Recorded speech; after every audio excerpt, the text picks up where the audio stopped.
Guess who's going to jail tonight? What's going on, guys?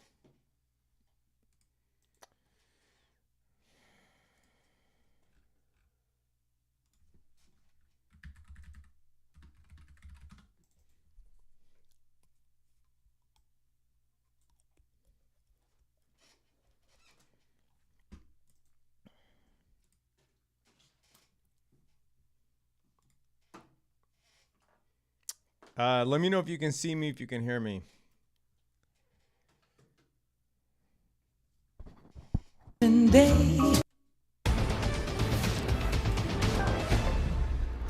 Welcome to Power Lunch. The minutes of the Fed September meeting show quite a bit of disagreement over the issue of 25 or 50, the 50 base point rate cut that they ultimately agreed on. I'll get to that in a second. Let me show you first where they agreed.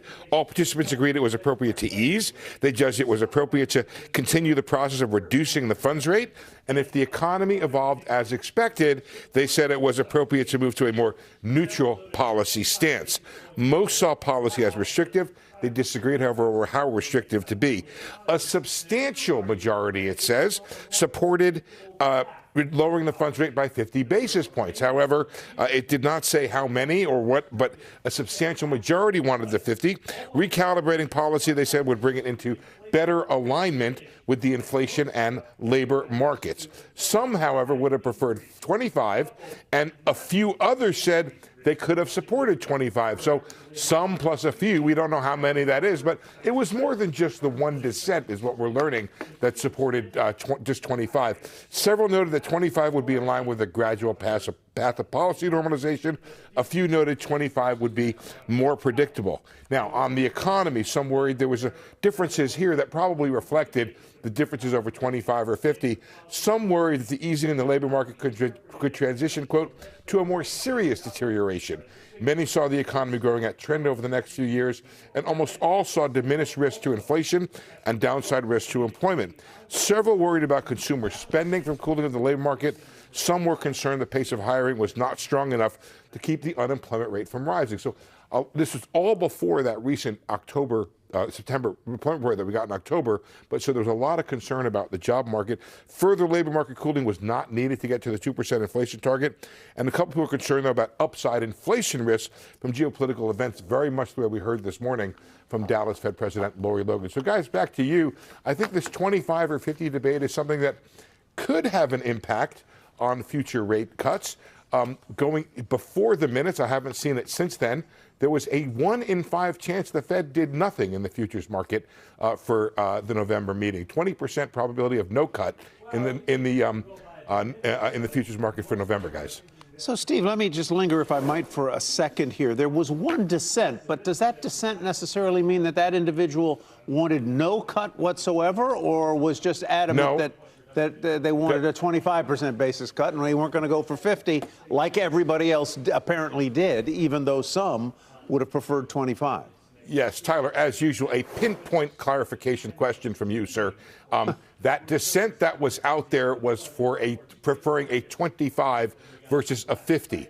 And what we learned in these minutes, again, thanks for the chance to clarify, is that there were a bunch more people, we just don't know how many, that would have gone along with the 25 had it been apparently either the majority decision out there or if they had their druthers. Remember, not everybody votes, only 12 of the 19 votes. So we know that 11 of the 12 voters supported it. It says a substantial majority supported 50. The question becomes, Tyler, how many folks are on the fence for the next 25? If you get, for example, tomorrow a higher than expected inflation print, if we get another strong jobs report, does that put more on the fence? Tyler, while I'm talking, I'm going to log into my computer, which of course I'm forbidden to do while I'm reading the minutes in lockup, and I'm going to give you a fresh quote as soon as I can on the probability. It doesn't look like it changed. It's still a 20% probability I'm seeing now of no change, an 80% probability of a quarter, and then going into the December meeting, an 85% probability of another quarter. So the market did not change based on these minutes. And I don't know if it should have or shouldn't have, but we do know there's a bit more support now, Tyler, than there was for just the 25 than we thought, either from the statement, the dissent, and from the press conference. All right, Steve, hang with us as we continue our conversation with Stephanie Roth, Chief Economist at Wolfe Research. Stephanie, welcome. Good to have you with us. Good to be here. What did you just hear, and were you at all surprised by what appears to be a little bit of a split on among the voting members of the Fed board between 25 basis points or 50? No, I don't think it's too surprising to hear that there was a big debate in the room. I think that was largely expected. Powell went in there. He probably wanted the 50. That kind of fits with the articles that were leaked, ahead of the meeting, that it was probably coming from the top that for a larger cut, and they got a number of people on board. So of course a substantial majority was in favor of it, but it probably wasn't Bowman that was the only one that only wanted 25. Where does this leave us now as we look ahead to November? We get one more jobs report. The most recent one was fairly strong. A lot of people think it's taken another half-point cut out of the probability for the remainder of the year. Is that what you feel? Yeah, I think 50 basis points is off the table. So now the question is, are they going to go 25 or like Steve was highlighting, there's a 20% chance, at least as according to the market, that perhaps they don't cut at all. Base case for us is that they're able to cut. Tomorrow's CPI should be supportive of that, something with core CPI coming in 0.3, which would be consistent with the core PCE of about 0.23%. I guess that leaves us, I guess the problem is the next jobs report is going to be distorted, not just by the hurricane, whatever happens. We have Helene, obviously whatever's going to happen with Milton, by the strikes as well. I mean, Diane Swonk was saying we could see a minus 40K drag on, for instance, manufacturing payrolls. How are we supposed to figure out the trend with all of these cross currents? So it's tough, but the BLS does publish a series within it that excludes the striking members. And then a week before the payrolls print comes out, they publish the strike. All right, so the meeting minutes summarize the minutes from the last meeting, right? Obviously, this is not a new meeting.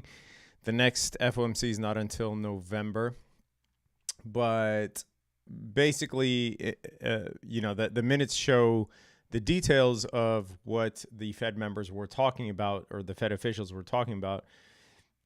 So they were a bit divided on whether they should have cut rates by 50 or by 25. Obviously, we already know they cut rates by 50. And the reason that people comb through these meeting minutes, it's really pointless. But to be honest, it's because they want to try to gauge what is the next Fed policy on November 7th. So, so far, it's looking like the Fed is either going to cut 25 basis points or there's a slight chance that they don't cut at all. We can go to the FOMC watch tool and see what is the latest in terms of that. So rose a little bit. The probability of no move rose a little bit. Yesterday was 14% when I released my video. Today it's 24%. So 75% chance, 25 basis point rate cut, almost 25% chance that they do nothing. Now tomorrow I'm going to go live in the morning for CPI, because if CPI comes in more than expected, which it's expected to come in at 2.3%, if it comes in more than expected, then I think that the Fed can't cut, and this is why we tend to get volatility and eventually recessions when the cutting cycle starts, because the market is so sensitive to every single news drop. And if unemployment goes up, then the Fed has to be forced to cut more. But if inflation goes up or is threatening to go up, then the Fed can't cut. So it becomes this back and forth game of chicken between which is going to have more detrimental effects. Inflation rising again, or is it going to be unemployment rising, right? That's why we tend to get thrown into recessions once the Fed starts cutting, because there is just no easy way to deal with this. So anyway, in terms of how that's reflected in the market, I think the biggest move we'll see is going to be a reflection of what happens tomorrow, right, with inflation. So today we traded crude oil, mostly had two trades on crude oil. Both of them were longs. So far have not taken a trade on the indices. Here was one of the longs on crude oil. going to be looking to see if there's a potential big move here. Now, fun fact that October 9th, 2007, the market hit an all-time high just like it did today, right? The S&P hit an all-time high today. October 9th, 2007, it did. Now, it did not revisit that high until 2013. How fucking crazy is that? How crazy is that? And how scary could that be, right? That we had the cuts on the same exact day, September 18th, 2007 and September 18th, 2024. Same exact day that the Fed did a 50 basis point cut. And October 9th, same as today, we had consolidation. October 9th, before CPI, we hit an all-time high, just like today. The market did not see that all-time high again until 2013. That is wild when you look back at history. But anyway, just a little bit of information, a little bit of historical information there. Doesn't mean the exact same thing will happen. But it is good to have these narratives in mind because there can be a lot of euphoria when the market hits all-time highs. I am still hedged with the VIX. VIX is still sitting pretty at 21. When we started hedging with the VIX, it was between 15 and 16.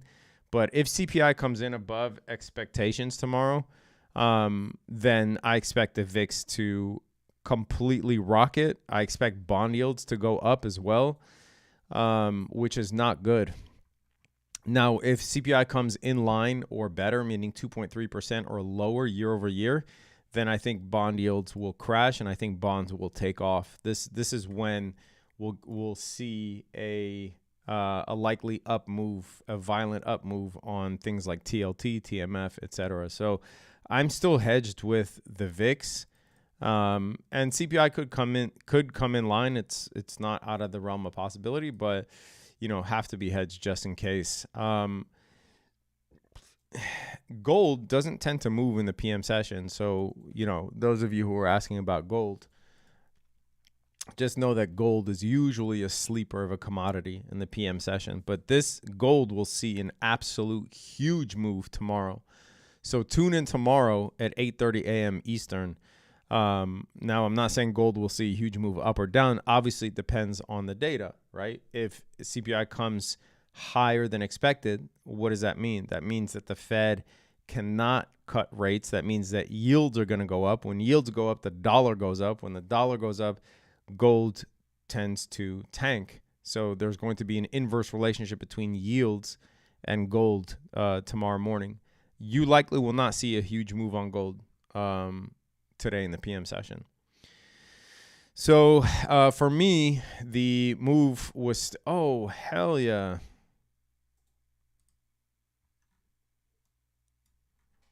Crude oil might hit this 2.3 to 1 target here. I put this out in the chat right before I went live. Right here. And I was saying that on the high time frame, oil is in a bullish unicorn. On the 1 hour, we had a strong close above the fair value gap and a retest of it. And then on the 1 minute, we had a power of 3 below lunch lows. That was my initial bias for going long on oil.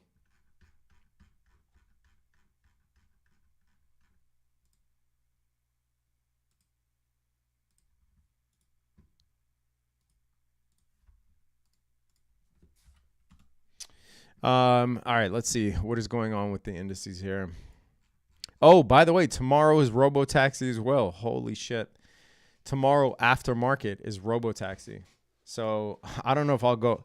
I might go live for that, even though it's not going to be market moving because it's not during market hours.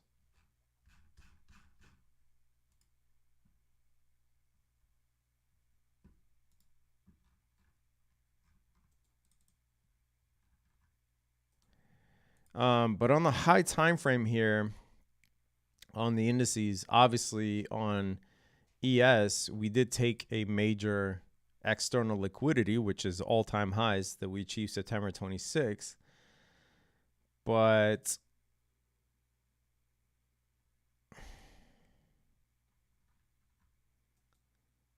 I don't, even though we did have a market structure shift, and you can potentially justify a short here, it's not my preferred play at the moment. What time is it? 11, 12, 1, 2. I'm going to wait until the 250 macro, which occurs in 20. What the fuck? I can't do math. Hold on. 15 minutes, 45. Oh, wait. 11:15.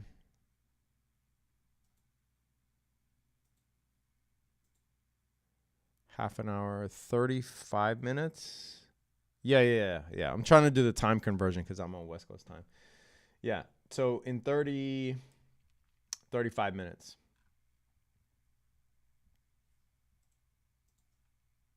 Dump on Tesla should already happen. I don't know who told you that. And why that would be the case. Obviously, if there is a dump, it'll be a sell the news dump. If the market is not fed with new information tomorrow, yes, we will dump, but it should not have already happened. That's kind of ridiculous logic right there, to be honest. Sorry to break it to you.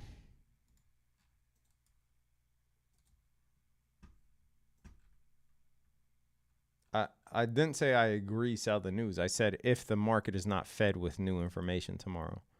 So there is an expectation for robotaxi, right? If what is announced is exactly as expected, then there will be a sell the news effect. If Tesla announces something that the market just had no idea was coming, you will likely see a rally. Yeah. Doesn't the car market from rate cuts?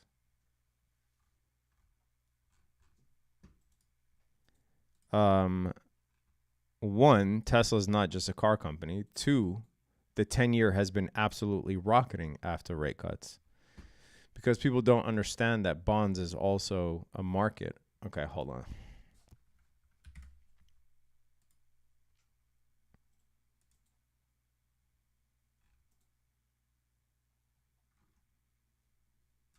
People don't understand that that bonds are also a market, right?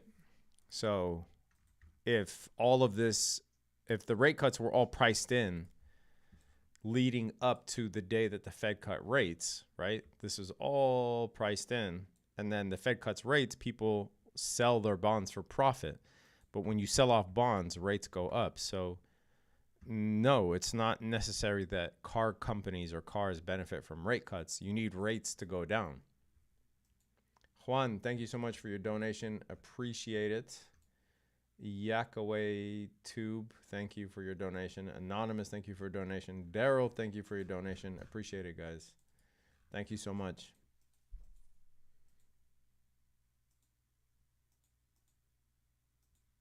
Gold did not make a move in Pakistan. Do you guys have any movement in your country?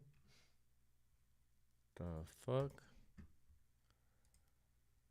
No, bro.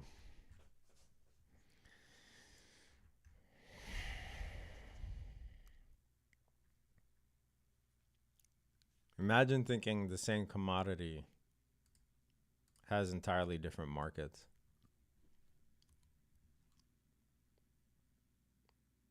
I wonder if the short on S&P 500, it's much weaker than NASDAQ right now.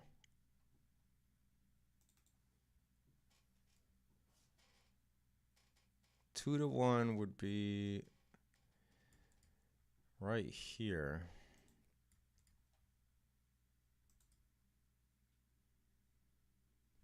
I already got out of my CL long. That's actually what I made money on today. The only thing that I traded today was CL. It hasn't taken out lunch high yet, so I wouldn't be keen on shorting CL. Plus, in the high time frame, it looks bullish. What do you expect on gold? Okay. I wish there was a way to ban certain words from the chat.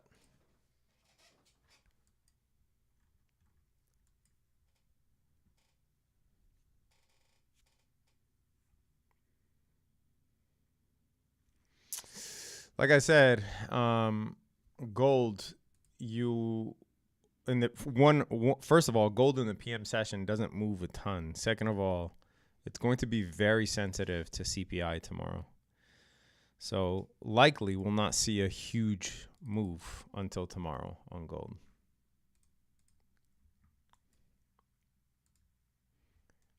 And for those of you in the chat that care about my sanity, the next person that asks, please make sure you type that to them so I don't have to repeat it. I appreciate it.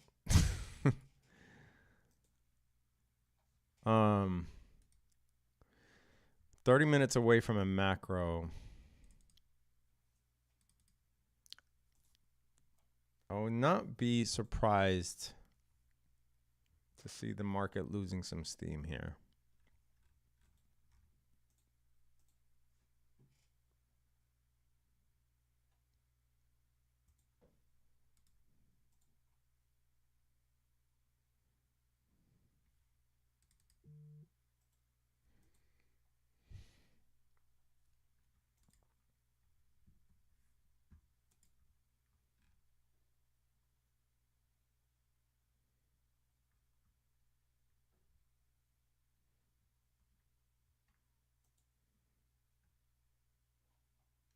Can you please read the US 30? No. I don't trade Forex and I don't trade CFDs. So whatever I look on NASDAQ, the Dow, ES, you can convert that to whatever shitty CFD that you're trading. But I'm not going to look at CFDs on this channel. We can't even trade CFDs in the United States. So there's no point for me to do that.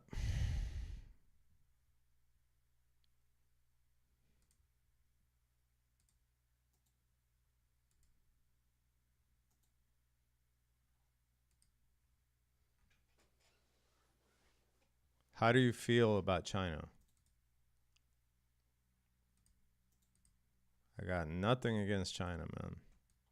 That's how I feel about China. They make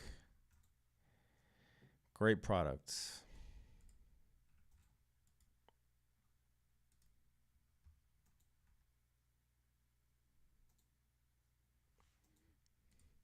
Did the Dow make an all-time high today too? Let me see something. No. Only the S&P did.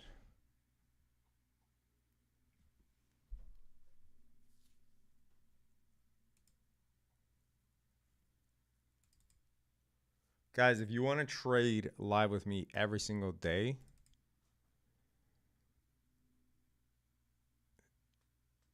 click that link that's at the top of the comments. You can trade live with me 7 days for free. But I guarantee you'll stick around.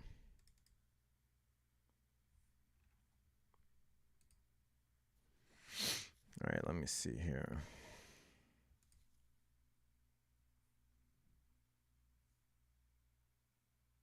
Brock says I stuck around. Yeah, you did. Good job, bro.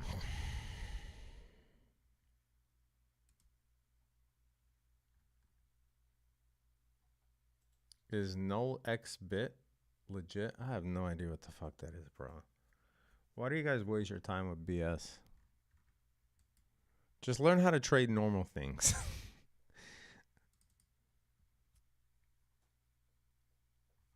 Gold buy now? Yes, buy right now. Right now. Life savings in gold right now. I don't even need to look at it. I'm not going to look at it.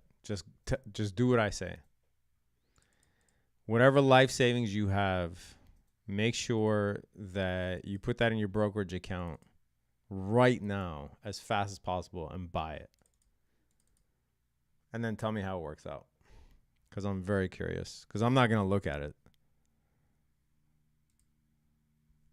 It's just based off feelings.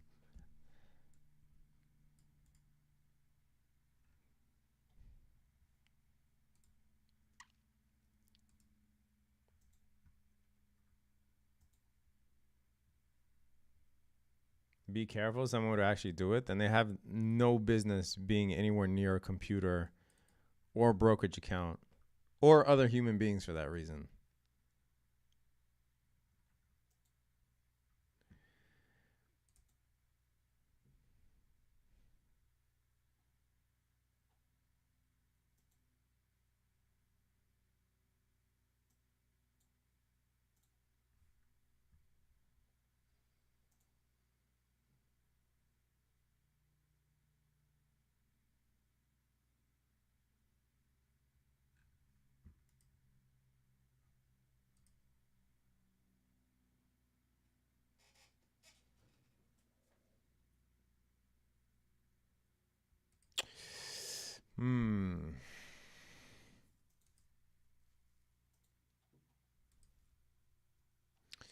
Guess who's going to jail tonight?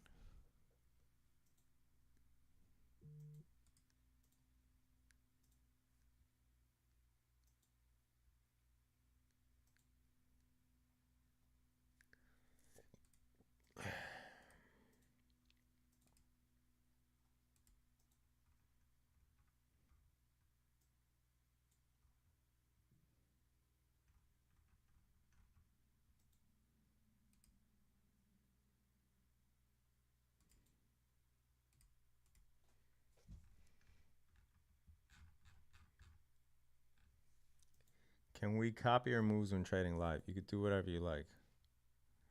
I don't control your computer.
This is very interesting because we are testing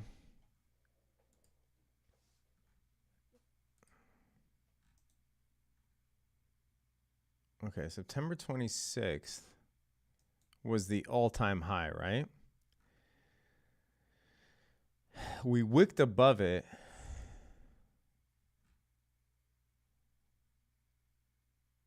And we are now testing it.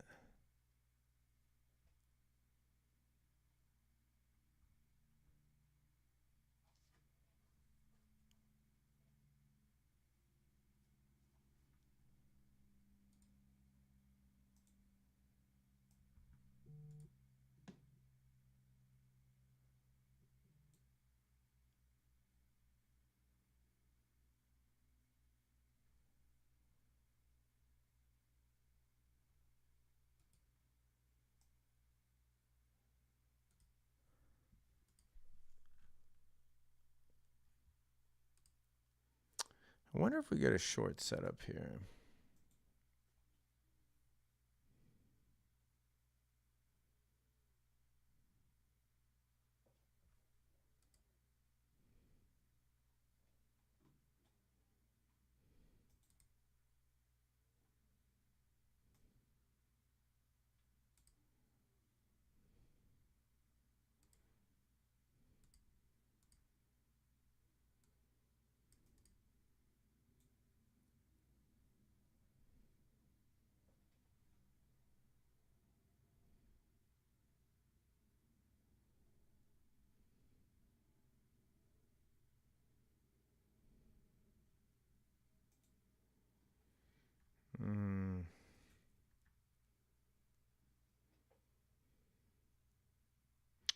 So we bounced off this. Okay, so we took all-time high, bounced off this 1 hour, came up.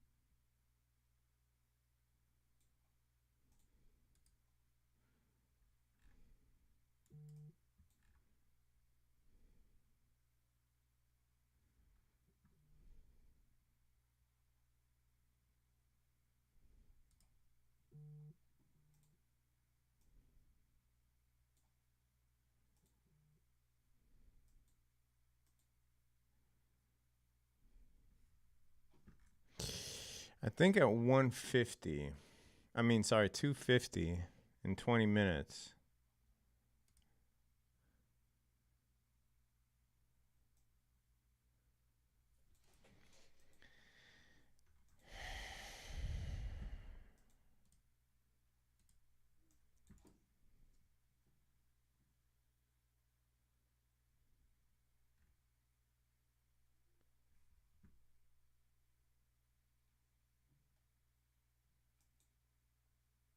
The NQ is the only index that has not made a new high. Could be in order.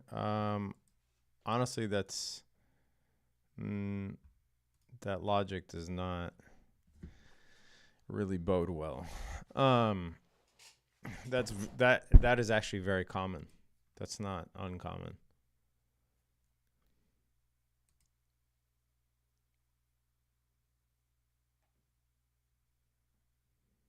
Where is the news? How about you go searching online? If you don't want to watch this and you somehow want to just watch people babbling. Or, here's another novel idea. Show up on time and you would have gotten the news.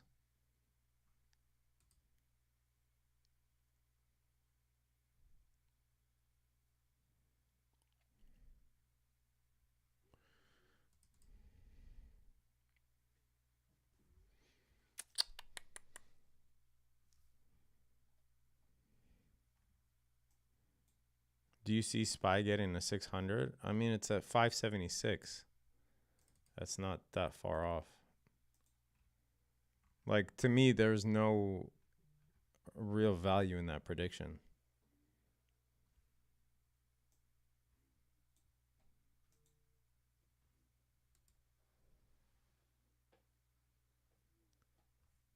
I think. Okay, this is actually. So we took. NQ took lunch high, right? And ES didn't. So there's SMT divergence here.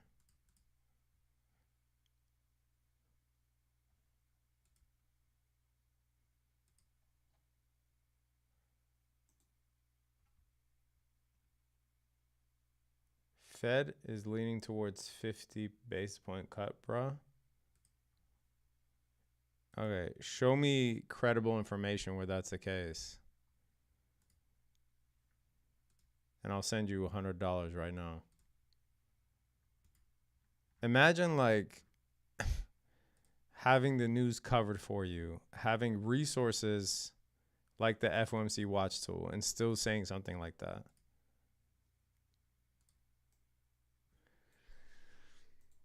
How will Robotaxi play out? How would I know? I'm not Elon.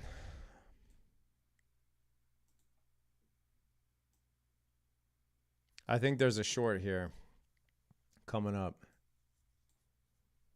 NQ made a higher high. ES made a lower high.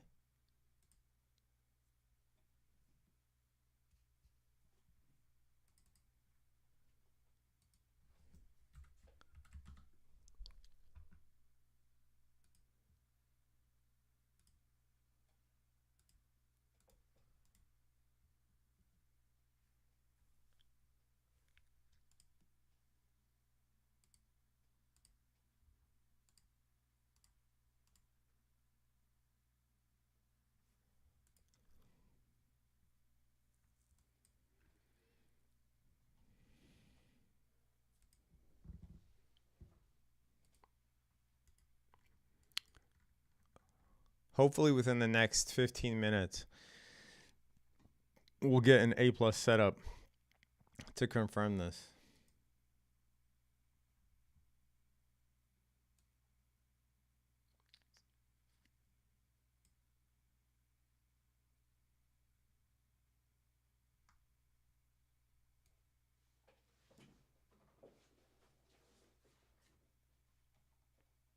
Oh, Jacob 32. Good point, man.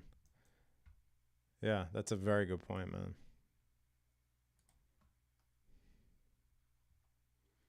I think he wasn't taking into account that FOMC meeting minutes is historical.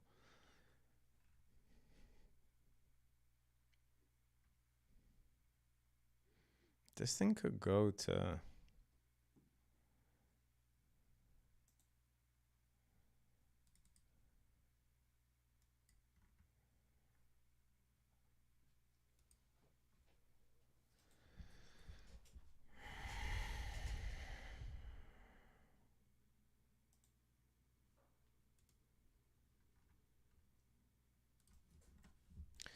Would love to see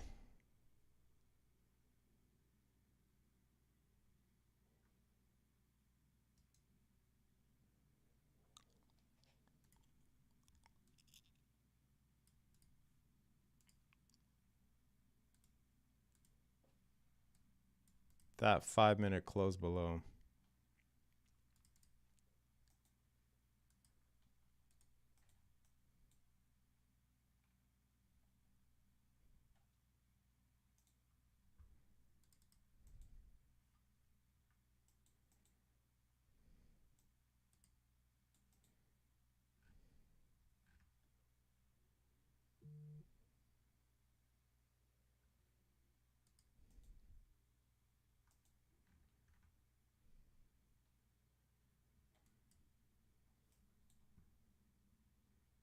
Yes, it'll be 25 basis points.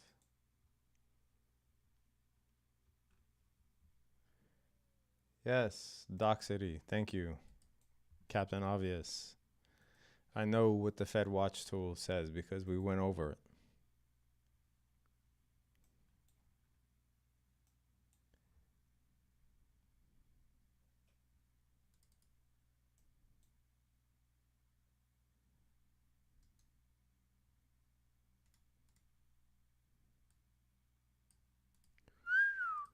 I'll be honest, we all liars. Just got pulled over and I got priors.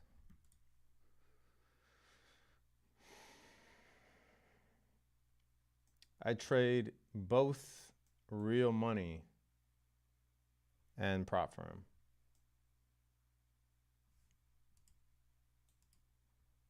My God, this guy is insufferable.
Victor Stamanov says, just turning in. That's not the phrase. Did you lose money on today or something? All right. Already starting off, he doesn't even know me. Already starting off the stream on a bad note for no reason. just because he woke up and realized his mother doesn't love him, decides to be negative. No, I took one trade today on crude oil, 1 of 1. And I actually made money today. Let's do some Oppo research on Viktor Stamanov.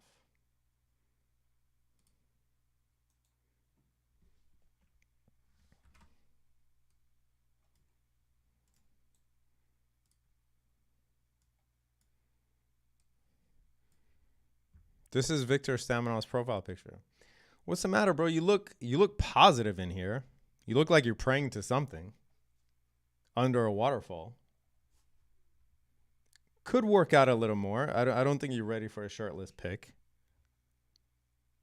Could work out a little more. But you look, you portray that you're positive. Don't know why you're acting like a negative bitch.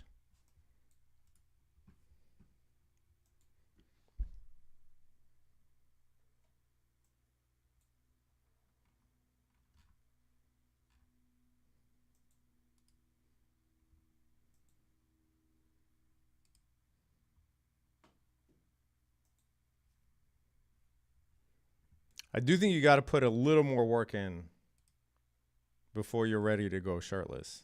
That was a premature move right there.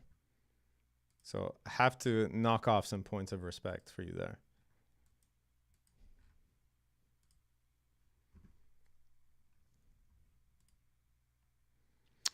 All right, we're about 8 minutes away from the macro. I do want to see a move that confirms this bearish SMT between NQ and ES, right? Where NQ is making a higher high and ES is making a lower high. We don't have confirmation of this move yet. So hopefully within the next 8 minutes, we start to get it. Otherwise, there's no trade on there. For the millionth time, for all those of you from India who are asking me about gold, I'm not going to trade gold in the PM session, okay? Gold is ungodly slow in the PM session. So I won't touch gold until maybe tomorrow morning during CPI.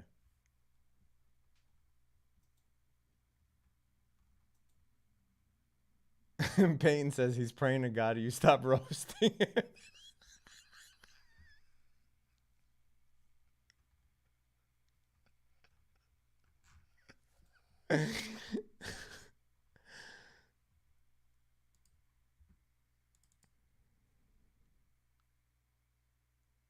Yeah, I'm not long or short gold here. I mean, S&P here.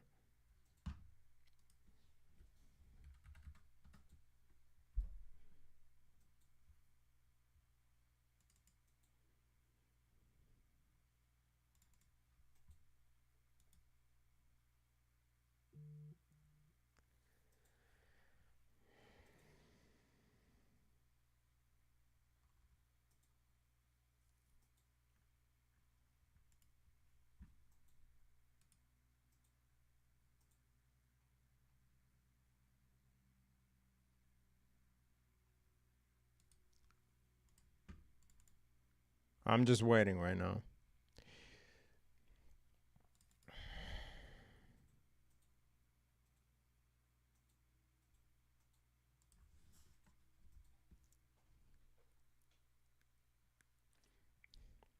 I wonder if we get one more sweep because we are jumping off of that. That red line is the all-time high price from September 26th. So we are jumping off it. Like we are bouncing off of it. So I wonder if we grab one more sweep and maybe ES takes out lunch high too. That right there is the lunch high that NQ already took out. However, if this tanks and we get a close below this gap, then I'll consider shorts. But right now, to me, it's a no move here.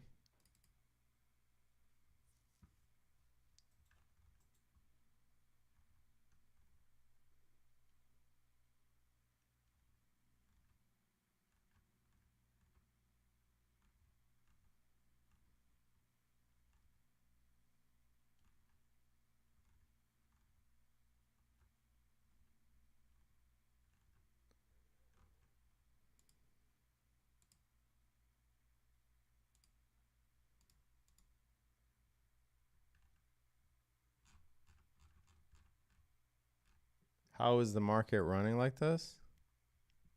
What is running like this?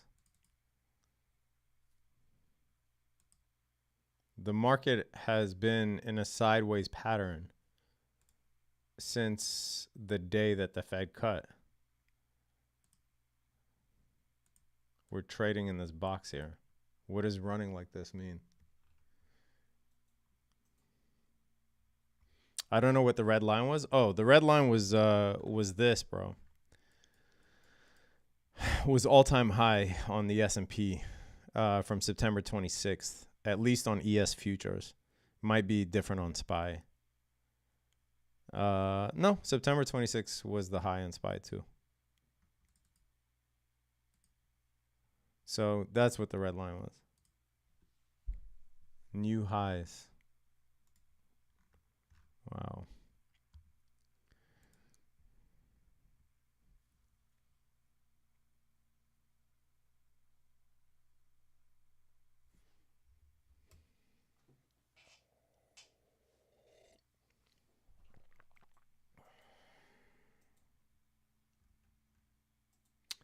Doug Twig, you're not far off. You can get gold at Costco. Bro, the United States is literally the worst place to buy gold. It's terrible. One, the quality sucks ass. Two, you get upcharged on it. Three, you get taxed on it in a lot of states. Here in California, you have to buy a certain amount to not get taxed. So I think you have to buy over $2,000 worth to not get taxed. So if you buy, like, say, $1,000 worth of gold, you're going to get taxed. In addition to the fees they throw on top. When you go to Dubai, it's amazing because they will literally, they are not legally allowed to charge you more than the current price of gold. So they weigh it and then they charge you whatever the exact gold rate is currently. And there's no tax. And it's amazing quality. Most of it comes from India, Iran, Pakistan, etc. But the US is by far and away the worst place to buy gold.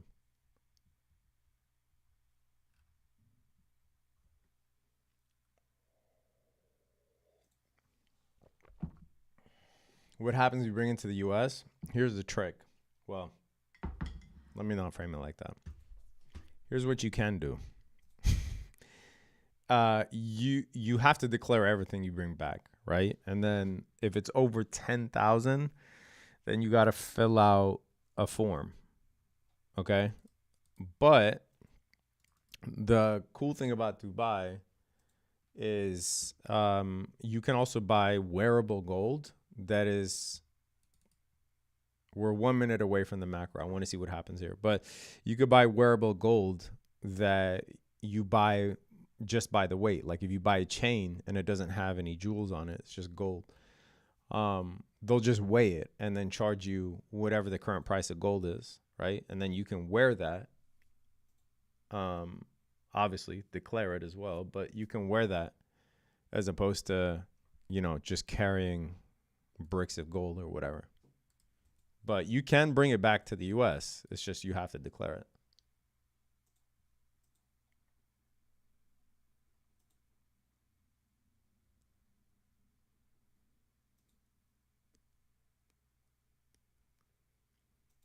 Why did you go long on CL?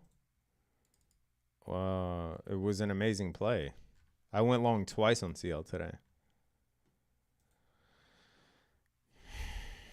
But the high time frame gave us a bullish unicorn. That's where all of it started. So we have a breaker right here, and we have a daily fair value gap there. And then on the lower time frame, we broke structure and retraced into a lower time frame unicorn.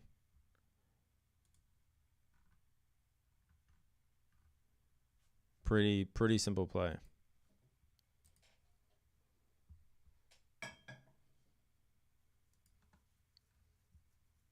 All right, let's see what happens here, guys.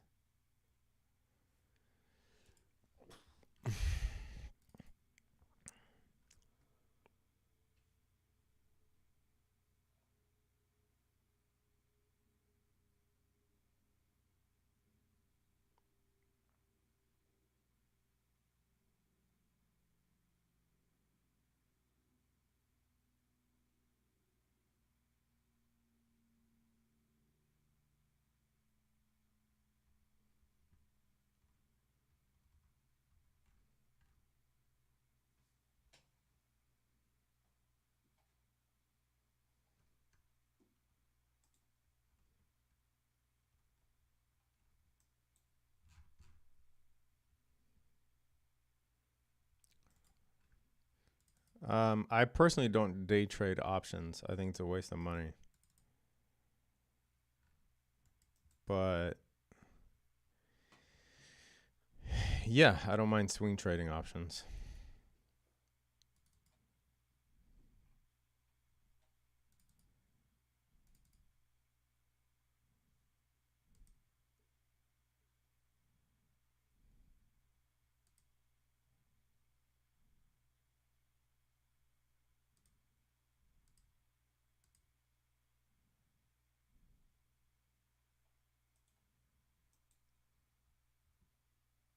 Where is Powell? The fuck do you mean, where's Powell? I don't know. At the golf club? How would I know?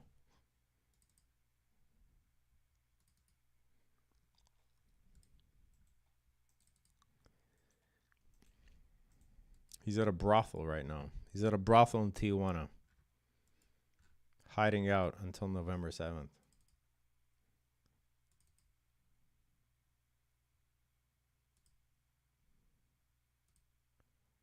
Come on, bro.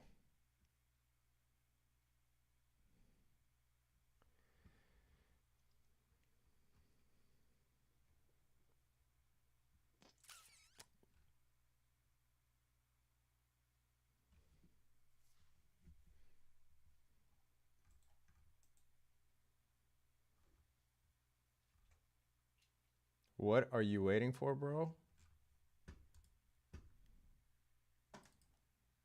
Man, sometimes I wonder how it is that some of you think you'll make money in the market. I'm being 100% honest. Some of you, obviously. A lot of you are talented. A lot of you are patient. But some of you have the attention span of a fucking gnat on cocaine. Like, what do you mean? What am I waiting for? I'm waiting for a setup.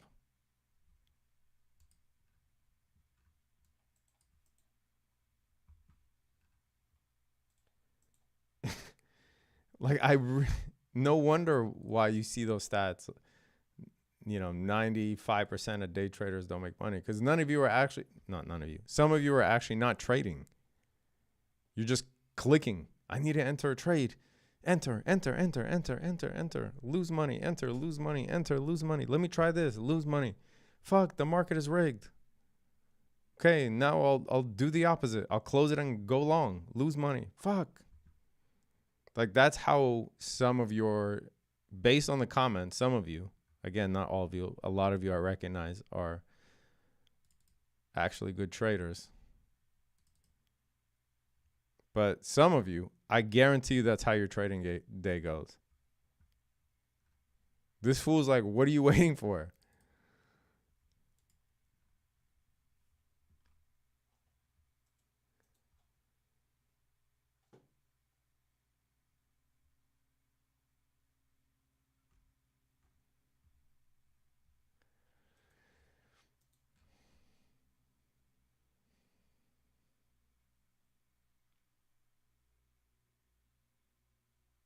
How often do you find A+ setups? 1 to 2 times a day. Max. Like, the secret to scaling your trades is not to find more trades. That's where most people get it wrong. The secret to scaling your trades is to go bigger on A+ trades. That's eventually the point that you want to get to. You want to take the least number of trades with the biggest size possible on A+ trades. And biggest size possible doesn't mean go ham. It means based on your risk management rules.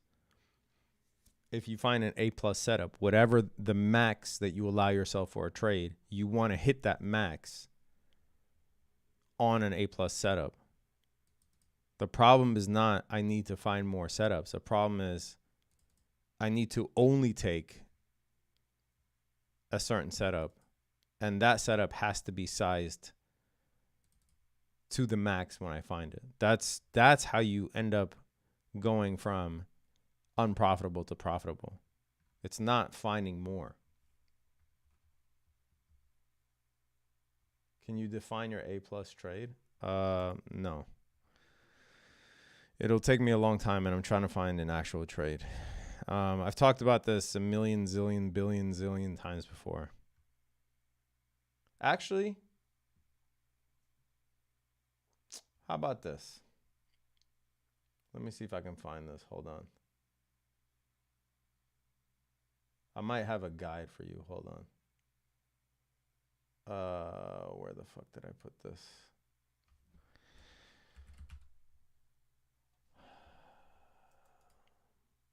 Okay.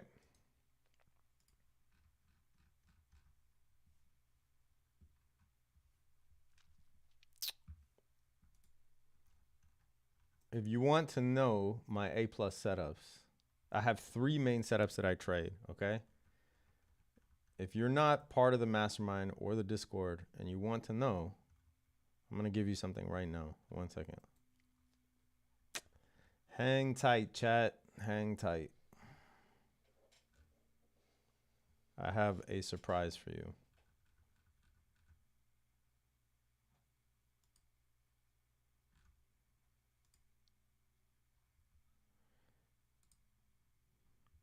Okay. So I put together this A+ trade rating guide, a mechanical system for identifying A+ winning trades, right? And it has examples, and it has all the models that I trade, all 3 models that I trade, with examples, etc. If you want access to this, I will drop it in the chat. Just put a 1 in the chat and I'll drop it. I'm not trolling. What do you mean I'm about to troll? I swear to God. Bro, when it comes to education, I don't troll. As a matter of fact, the only time that I troll is if someone is insulting or disrespectful. If you're respectful, my parents taught me to give respect back. And when it comes to education, I don't fuck around. If you take a jab at me, I'm gonna come back 10 times as hard. Okay, so a lot of you want it. Okay. It's that link right there. Let me pin it, okay? I'm gonna pin it to the chat.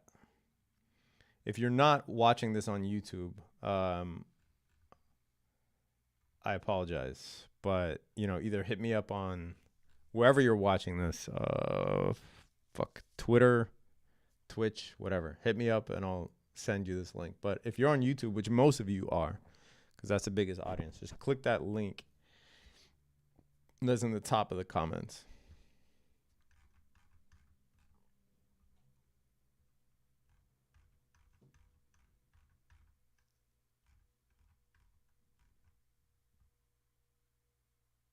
You have a trend line on the wrong peak. Imagine thinking that this is a trend line. I don't trade trend lines, bro. This is a loose line to show that there's divergence between NQ making a higher high and ES making a lower high.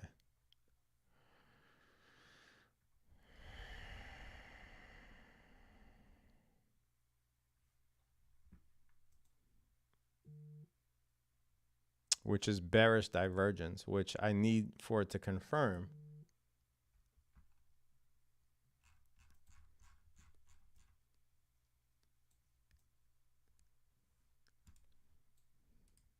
What's the news? The news is they're able to clone sheep now.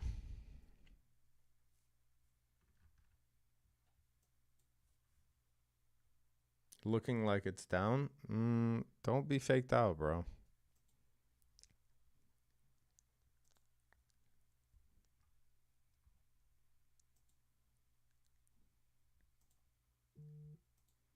What percentage of your capital do you trade short-term setups like this? It literally doesn't matter, bro. With all due respect, you are not me and I'm not you.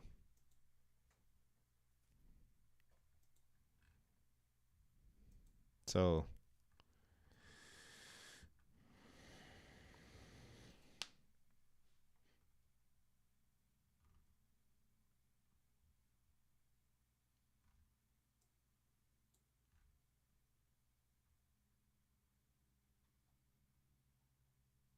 this idiot says, don't sell my email. Okay. 1, I would never. 2, you're getting one of the most valuable things you'll see today on trading for free. You don't want it, don't sign up for it. Simple as that. It's absolutely free if you want it.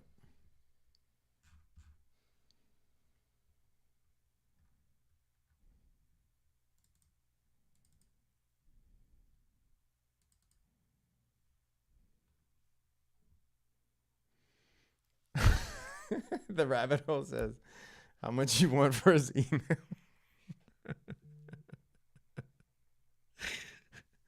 I know, bro. I'm messing with you, Josh, the future strategist. I'm messing with you, bro.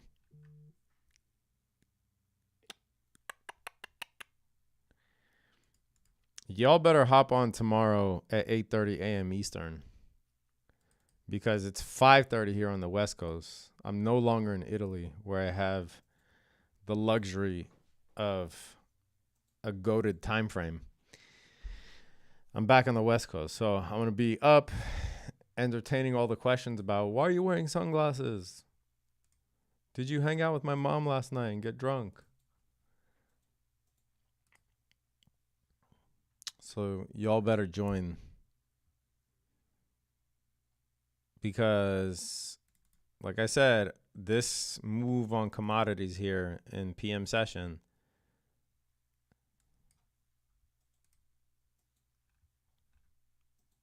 is shit. I wonder if oil gets to my target here. That would be fantastic. Fantastic.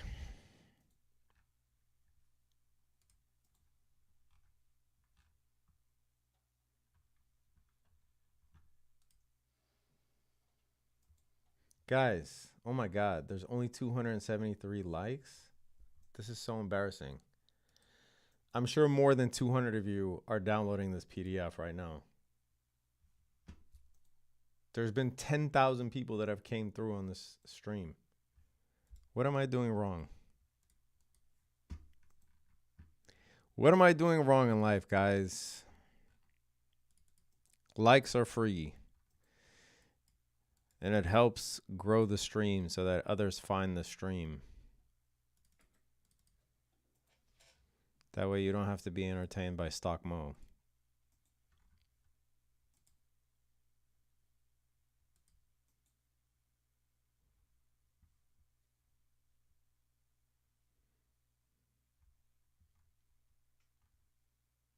Do you have an opinion on indicators like Squeeze Pro? Yeah, indicators are trash, bro.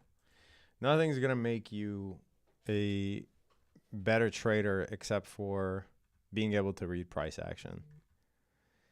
People want the easy way out, and so they use indicators because they think that it somehow will give them an easy advantage. But all indicators do is turn you into the liquidity that we look for. And by we, I mean traders that are in tune with liquidity concepts.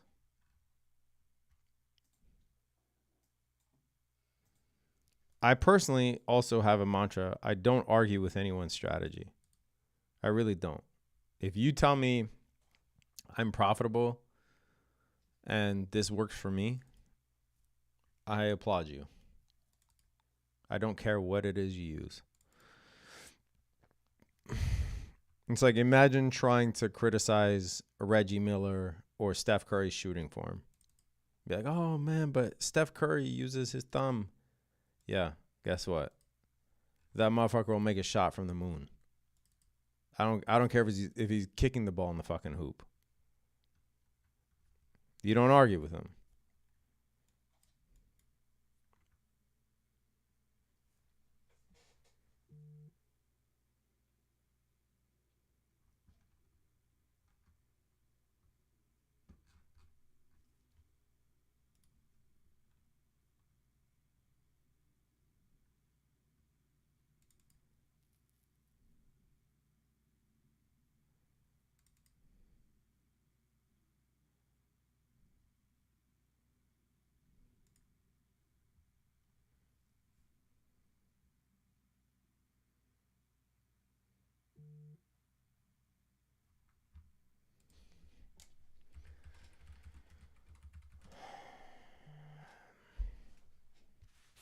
Yeah, bro. Dodgers, once again, San Diego giving the Dodgers that work. It seems to be that's like what the Dodgers have been doing. Every year they look like the greatest team ever assembled. And then they run into the Giants or the Padres in the playoffs and get that work. And by the way, I'm not like a huge baseball fan, but I am a Dodgers fan, obviously. But I don't really watch much baseball, so I don't know baseball like that.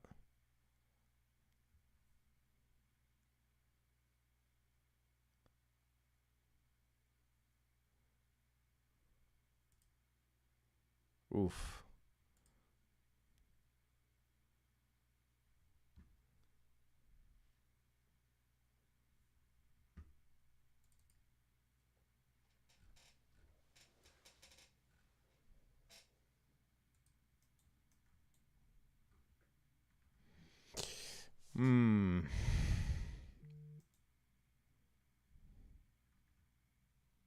All right, we got like a tiny move here.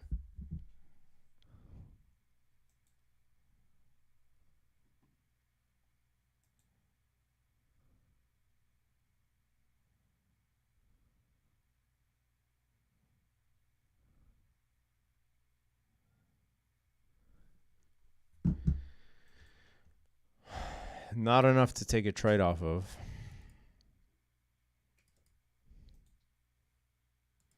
Gold's still stuck in this range.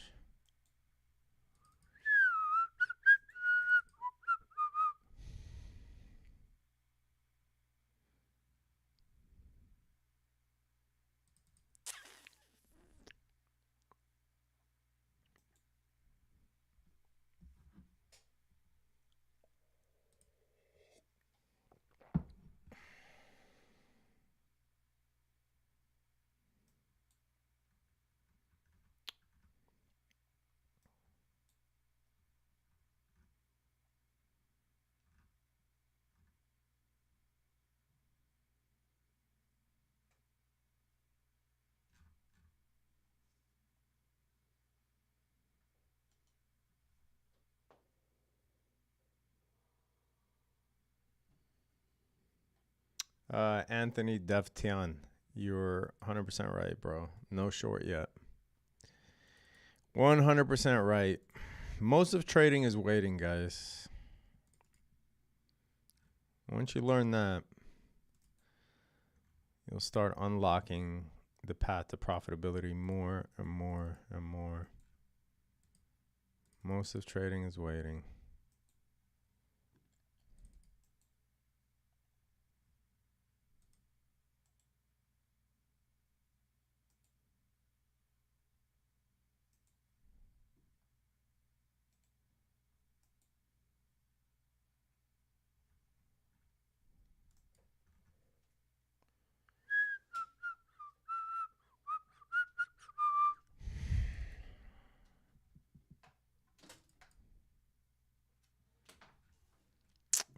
I have a feeling we're going to get a huge move between now and market close. So what tends to happen is we get a move that wipes out a lot of liquidity before CPI, right? And this is when all the noobs jump on X and say, did the CPI leak? CPI leaked.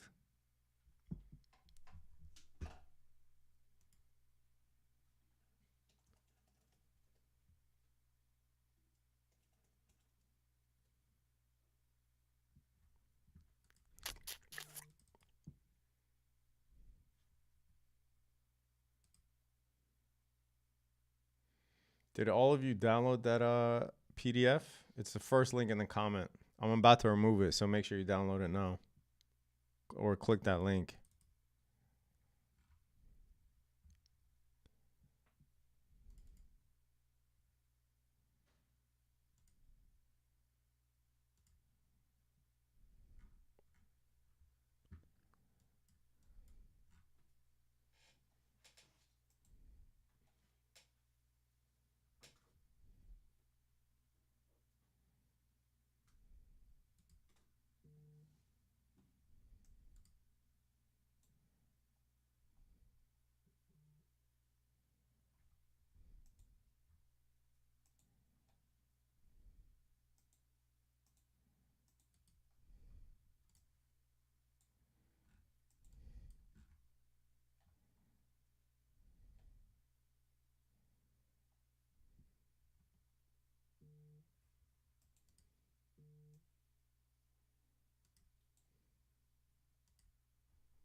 When FOMC, bro?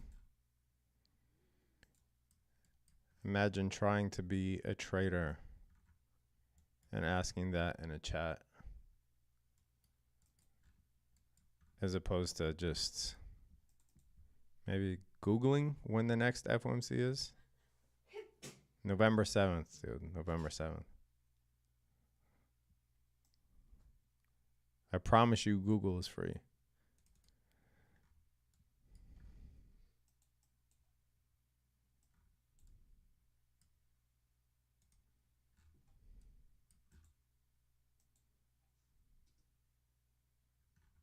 Come on.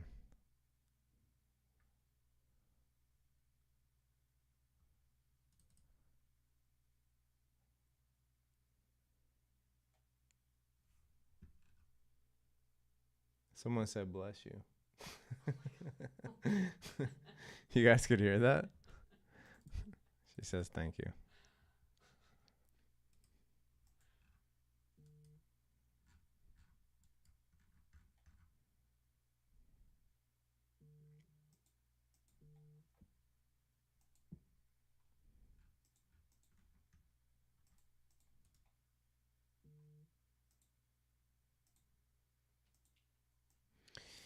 Guess who's going to jail tonight?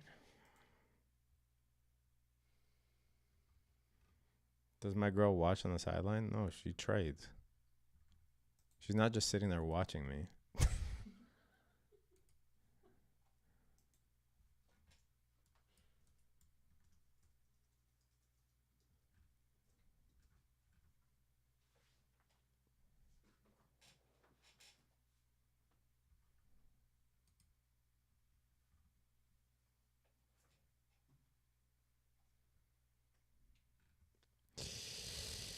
Give us a move, please.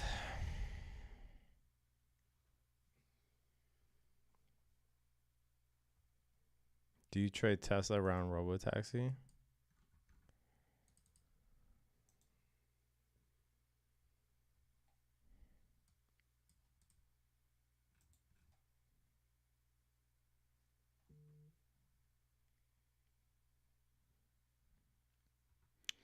All right, what I think could happen here in the last 45 minutes or so is a move up off of this 5 minute.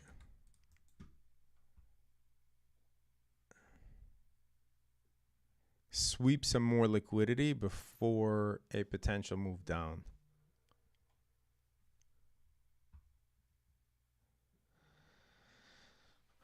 That's what I think can happen here.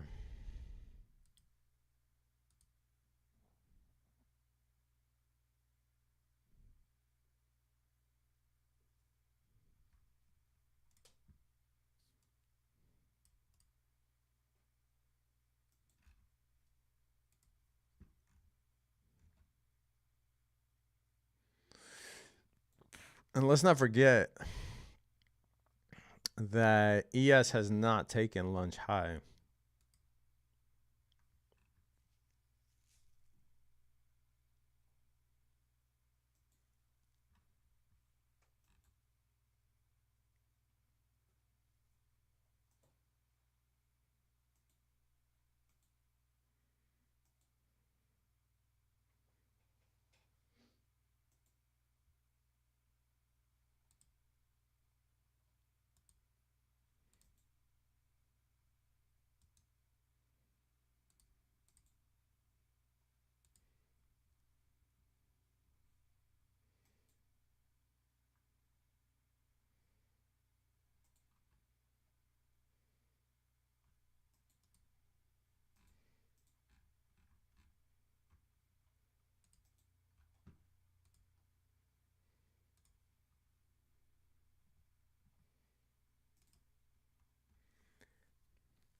KMA588 says useless live.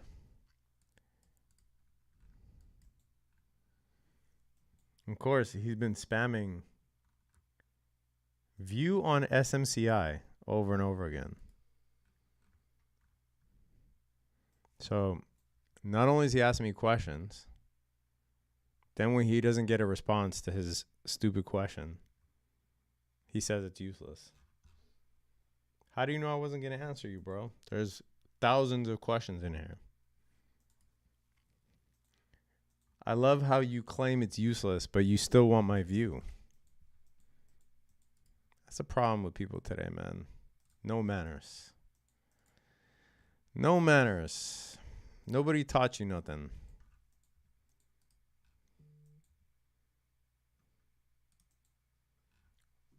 Also, KMA 588.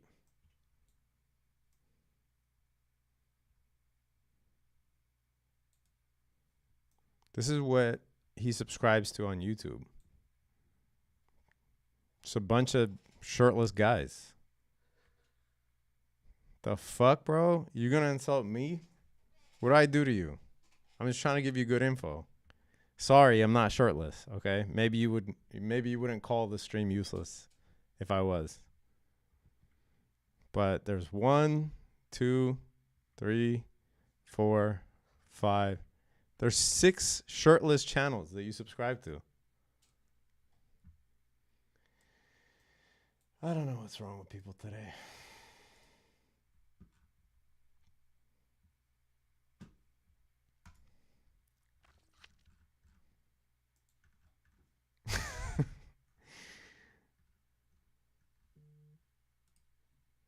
SMCI is not my type of company.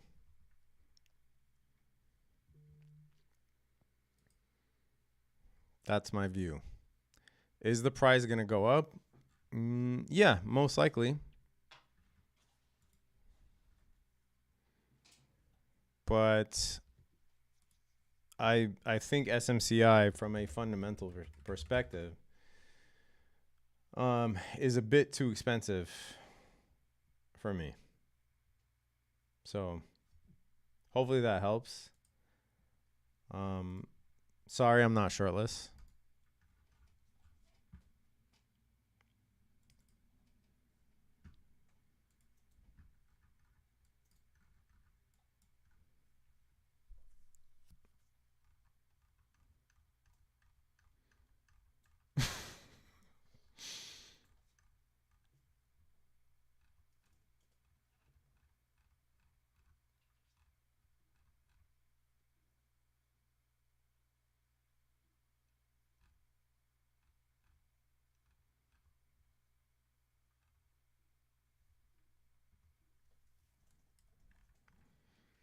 Okay. I think that, like I said, I think the market is going to grab a little bit more liquidity. I do think we will see a big move before tomorrow, before the day ends.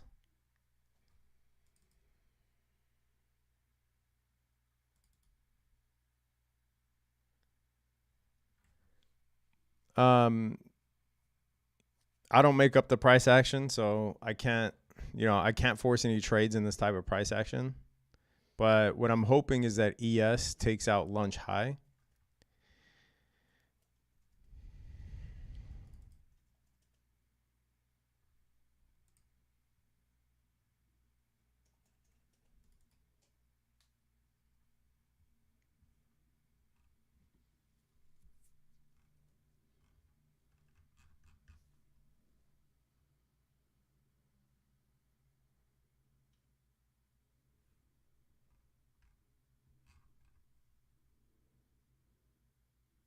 Wouldn't NQ do the same? No, NQ already did it. That's my point. NQ did it here. Fuck me.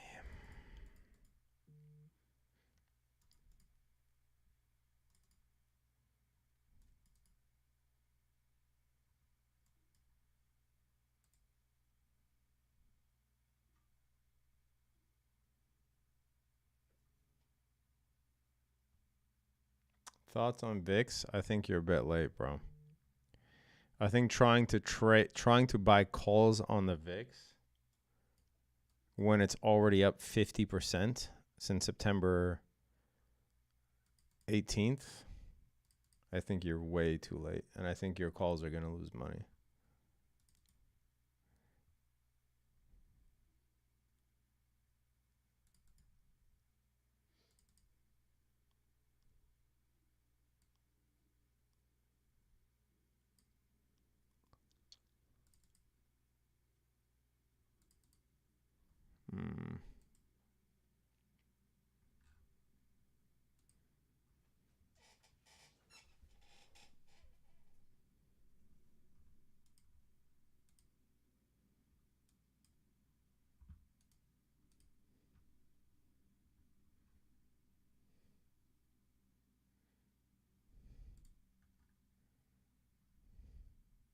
Interesting.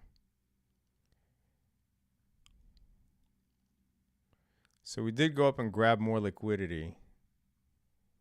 We did not take out lunch high, but instead this tiny 1 minute fair value gap here.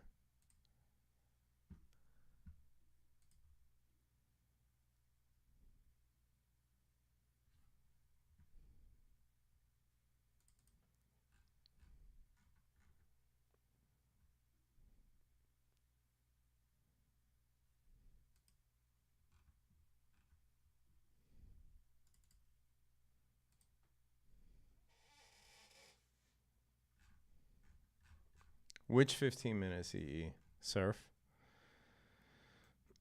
Down here, you mean?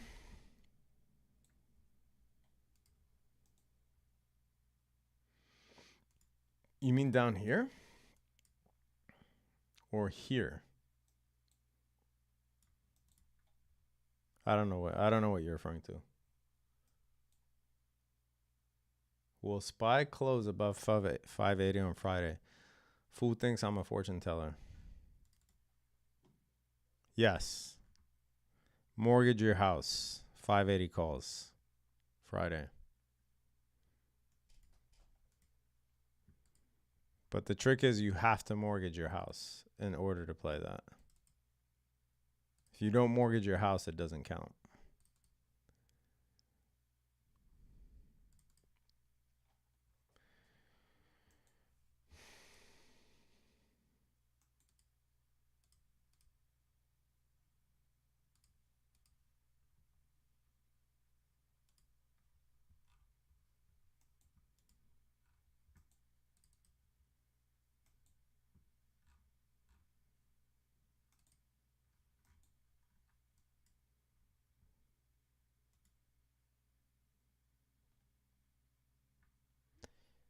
right, take lunch high, please.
Yeah, I think ES will take out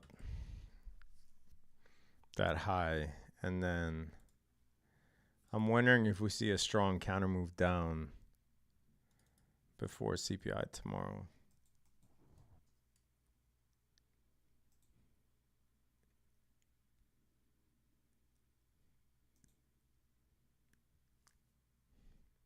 What is the #1 trading book? They're all terrible. You're not gonna learn how to trade from a book. But in terms of psychology, I think best loser wins probably. Mental game of trading is all right. It's not, to me, it's not as good as best loser wins, but it is good.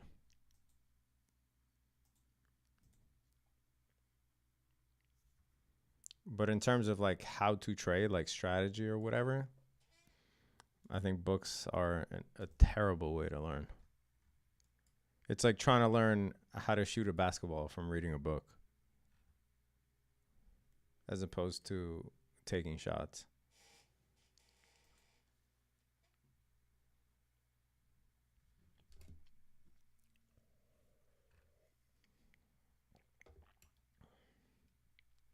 Don't take this the wrong way, but has anyone ever told you remind them of David Blaine? All the time, bro. That is the #1 thing that I get. There's three, one of which is very funny, and also I don't see why.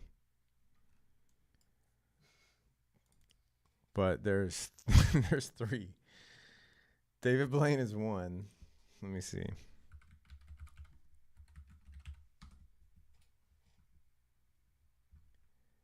Yeah, I could totally see this. For sure. David Blaine is one. The other, the other one is Matt Barnes. And then for some reason,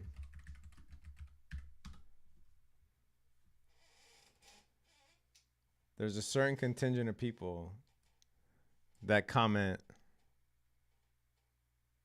Billy Joel, which is fucking hilarious.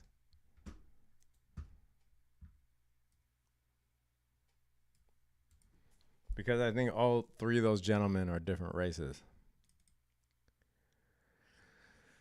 All right.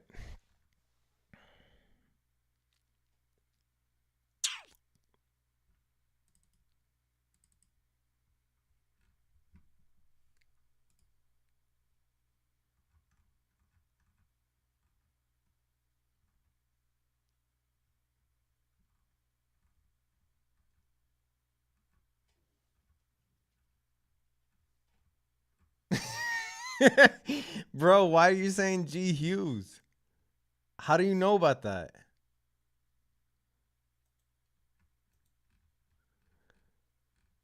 Dog, how do you know about G Hughes? Oh my God. Okay. Like years ago, there was some guy that left a comment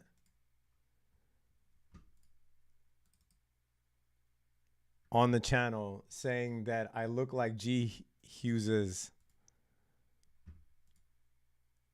illegitimate son. G Hughes is the creator of this fabulous barbecue sauce here.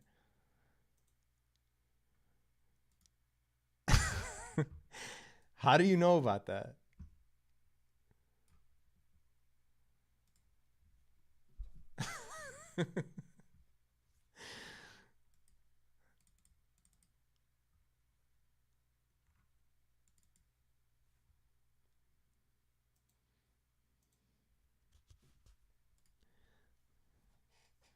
One time my girl sent me a text with my picture on one side and G Hughes on the other. And she said, I kind of see it.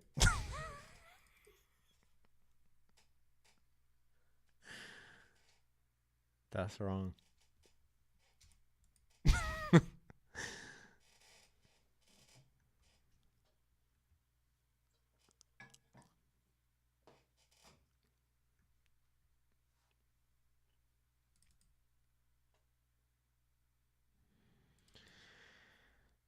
We're not going to get a fucking setup here.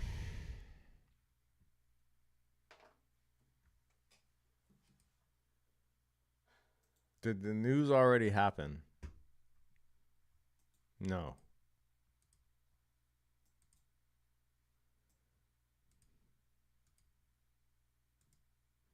It's all fake.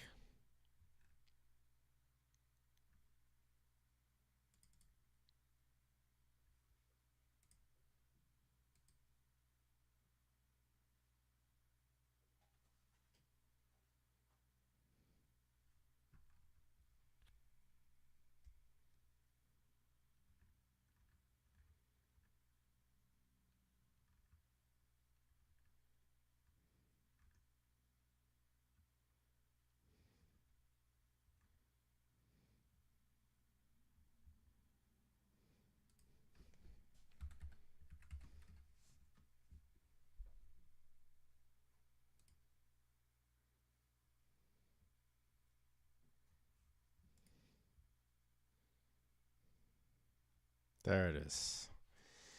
All right. So we took out those highs. Holy shit.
Told you we're taking those highs.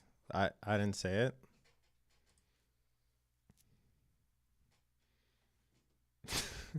I didn't tell you that.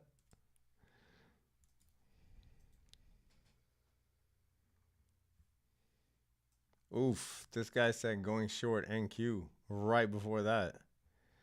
Bro, prayers up for you.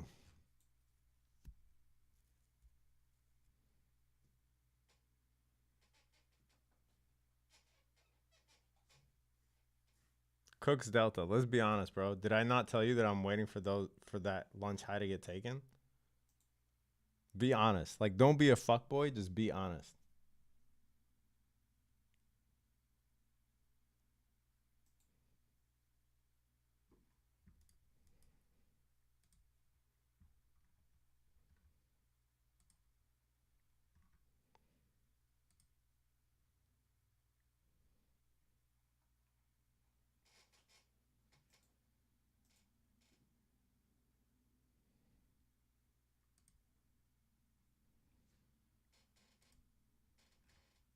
Yeah, he's quiet. Because he doesn't know how to be honest.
But you know what's funny? Like, it's crazy. Once you're on YouTube long enough, there are certain personality types, right? And they pretty much fit the same mold. So this Cook's Delta guy, guys, he's got 14 subscribers. He's been on YouTube since, let's see, 2011, and he's got 250 views. And what do you know? He's also a trading YouTuber.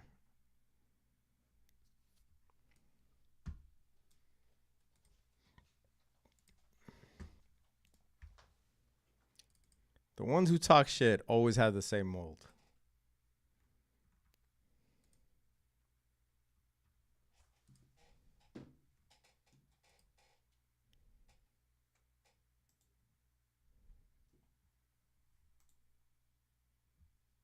Thanks for clout. Yeah, what, you're going to get one more fucking view?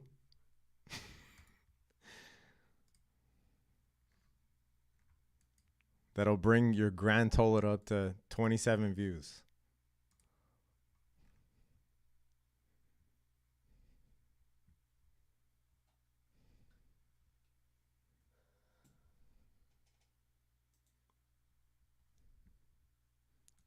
Cook just got cooked.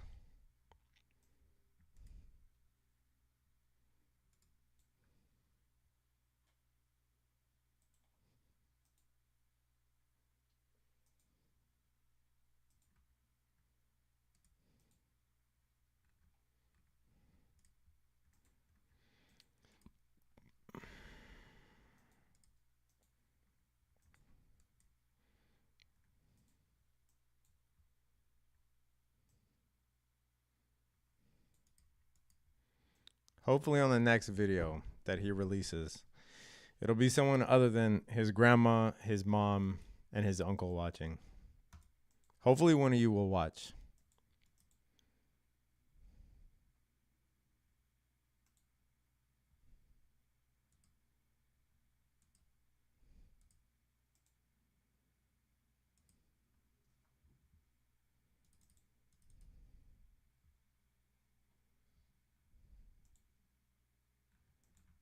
Okay.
This guy says still swoller than you.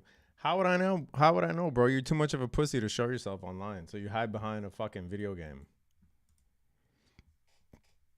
You probably never looked a man in the eye.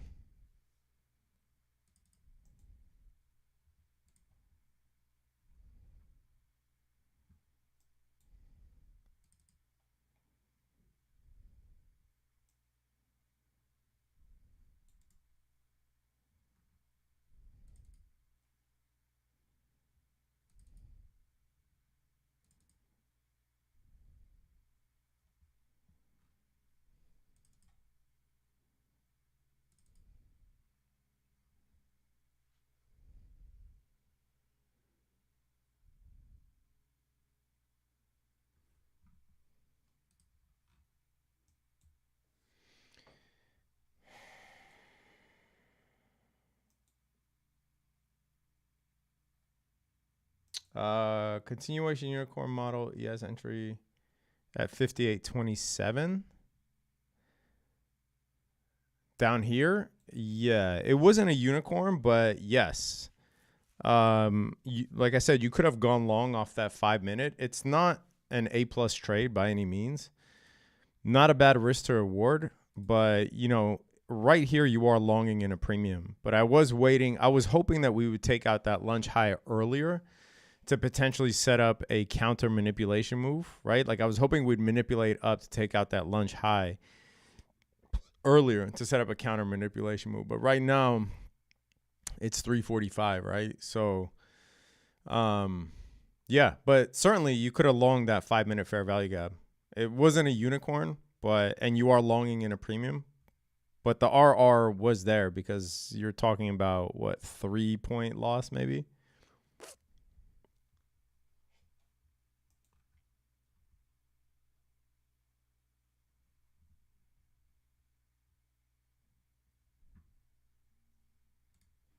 Are you looking at a close below 58.35? Usually what you tend to see during MOC or during mock, even if you get a counter move down, it won't be that drastic. So whatever you do here, in my opinion, is a scalp.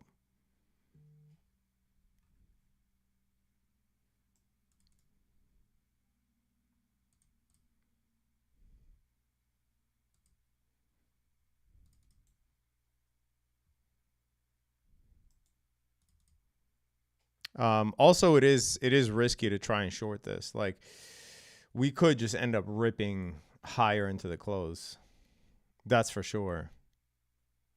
It really depends on the character of the setup that we get, right? Like, I would have loved to see this manipulation above lunch highs way before, way before 315. And then that way it can set up for a counter manipulation move. But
Let's see. Did gold move at all this move? No.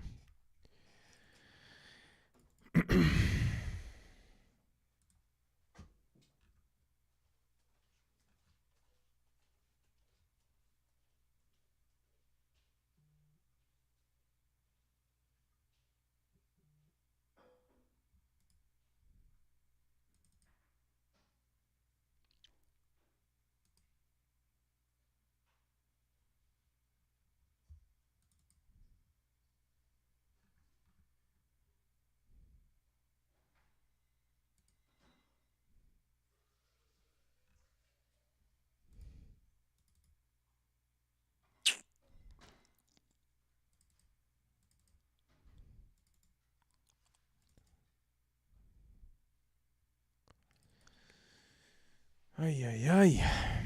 All right, it looks like oil is the only thing that I'm gonna be that I would have traded today, honestly.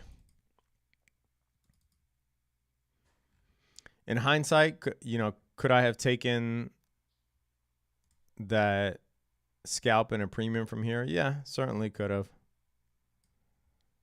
That one back to all-time highs. 12-point move, 4.5-point stop.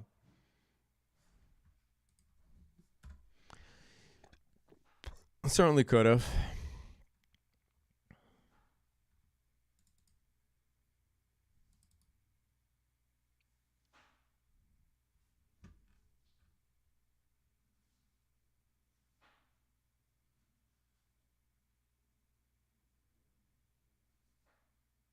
Robotaxi event tomorrow after market close.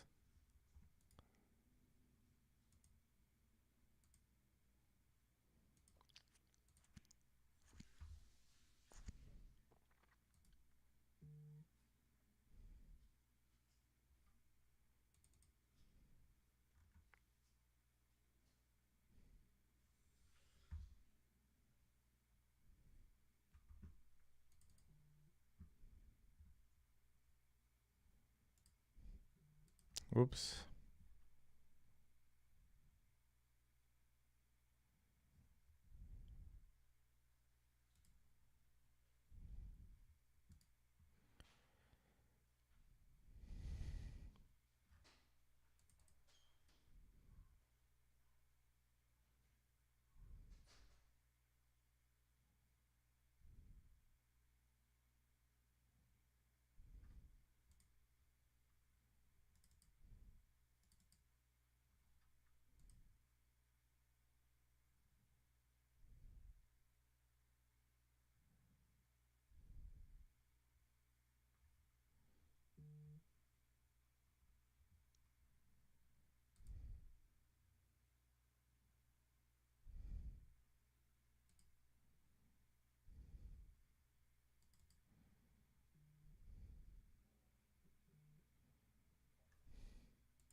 Well, tomorrow before market open, we have CPI.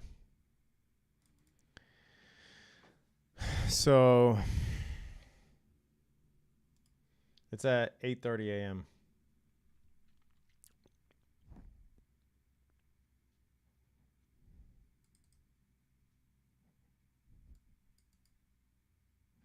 What I really want to see tomorrow is I want to see a stop to these yields here, because I think this is super dangerous for the economy, right? If yields continue to go up as the Fed is cutting, because the Fed cut right there and yields continue to go up.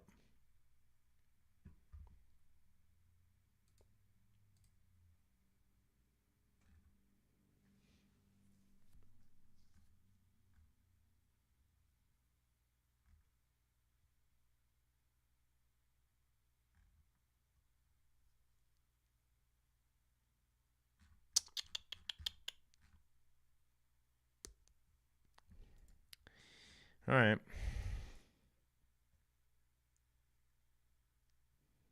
I agree with you, Gareth. I agree with that. That's for sure.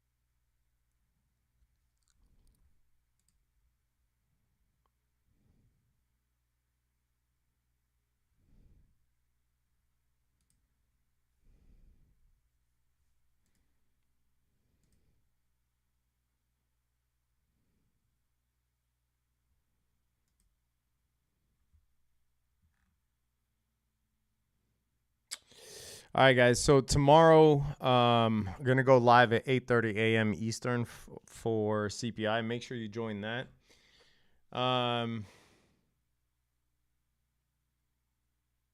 If you want that PDF showcasing my A+ trades, it's the first link in the chat right there.